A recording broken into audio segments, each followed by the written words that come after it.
Good afternoon and welcome back to Furious Fathers. This is our episode number 8. I'm Charlie Tedisco, the chairman and CEO of Furious Fathers, a non-profit 501c3 organization. Our purpose is to protect children from social media and its predators and its sex traffickers. I'm a partner with the law firm of Pruitt and Tedisco, a husband, a father, and a grandfather. Our website is furiousfathers.org. Please visit to learn more and donate today. Today is our episode number 8. This is another three-part series. This is part 1, and our topic is the riskiest social media apps for teens and children.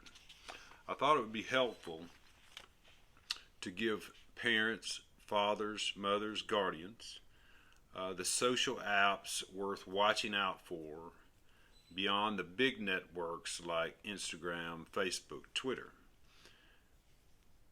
You already, I assume, research every single app that your children have downloaded, and you've researched those, and I can't stress enough that you research those prior to downloading those apps so that you and both your child can be educated concerning those apps.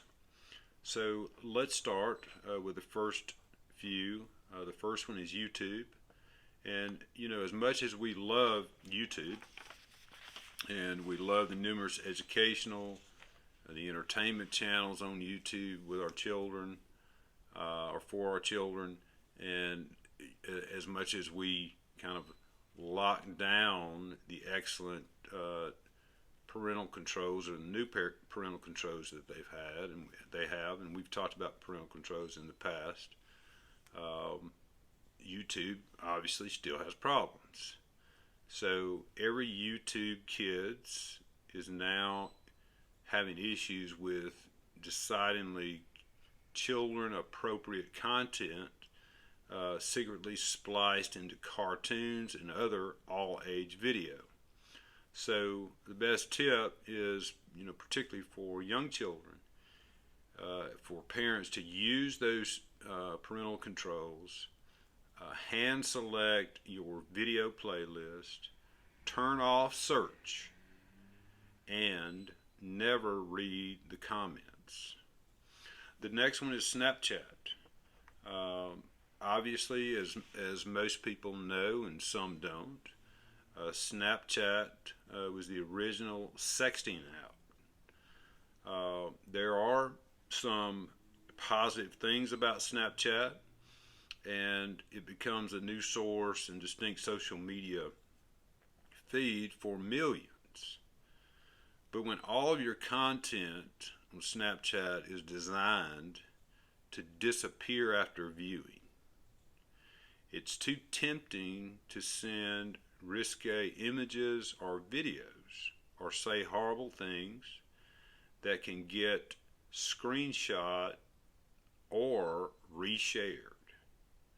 So another concern for parents is emphasis on selfies and body distortion and perfection, especially among teenage girls, which we've talked about before. The next one is WhatsApp Messenger. Now, a lot of children, including adults, use WhatsApp especially for group chats and sharing images, audio, and video, and even generating video calls. But it's easily used to get around parental texting restrictions and prying eyes of all kinds, including social media predators and sex traffickers, since you can make calls and text that can't be tracked. So in fact, you might certainly have to consider that when apps claim to let you screenshot without notifying the other user, as well as video tutorials on topics like making WhatsApp screenshots to fool parents into thinking you are talking about something benign if they look over your shoulders. So also, you know that it's owned by Facebook, and WhatsApp shares its data through though you can opt out of that option, which most don't know. So I suggest that you certainly opt out of that option. WhatsApp has added some recent private controls to allow you to determine who can add them to groups. So if your children on WhatsApp, be sure their settings are set up to quote unquote nobody, which means they will have no manually approve. They will have to manually approve every invitation. So set that WhatsApp to nobody. The next one is VSCO, capital V, capital S, capital C, capital O. Parents who may still think that VSCO is a pro photo editing app, but it still is. It's now one of the hottest social networks for tweens and teen girls, with over 20 million active weekly users.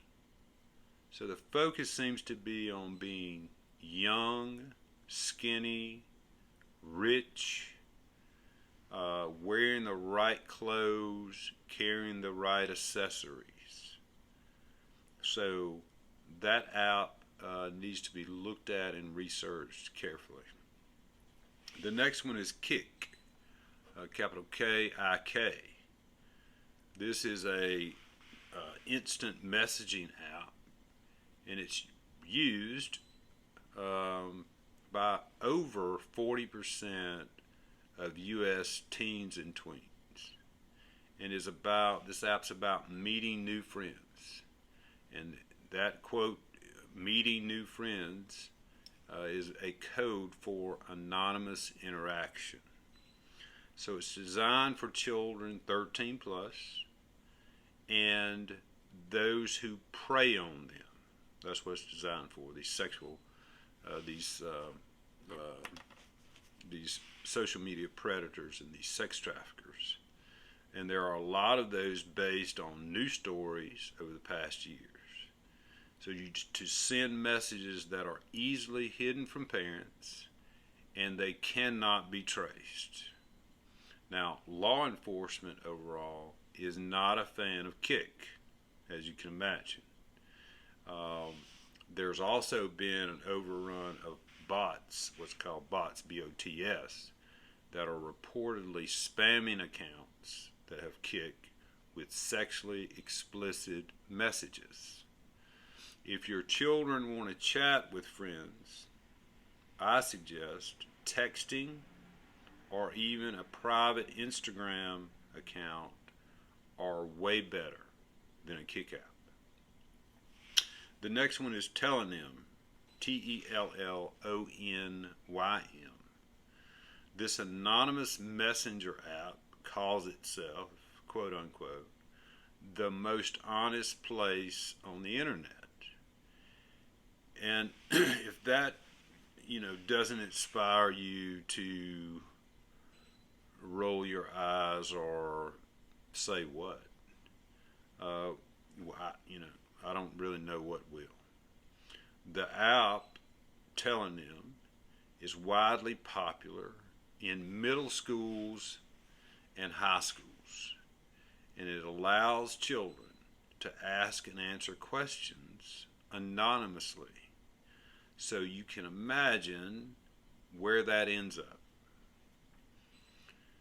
It ends up with a lot of sexual content, a lot of bullying, and even threats of violence. It can also be connected to social media accounts. So, when one user writes something awful about a classmate, it can be broadcast loudly to the world. So this first part lists these apps that are the riskiest social media apps to teens, tweens, and children. These are YouTube, Snapchat, WhatsApp Messenger, Visco, VSCO, Kick, and Telenium. Our website again is furiousfathers.org. Please visit us to learn more about this organization and to donate today.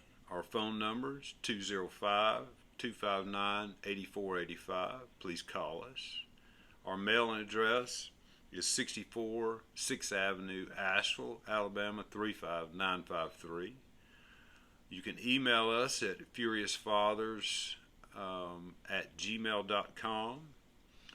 You can visit us on our Facebook page, our YouTube channel, our Instagram channel, Twitter, and Tumblr. Donate today. Encourage your friends to donate. Those of you who have companies or are involved in corporate enterprises, please have your business donate. You can donate through our website. You can donate monthly, or you can donate one time. If you become a monthly donor, you will become a member of this organization. Thank you all for your help, and we'll see you next time.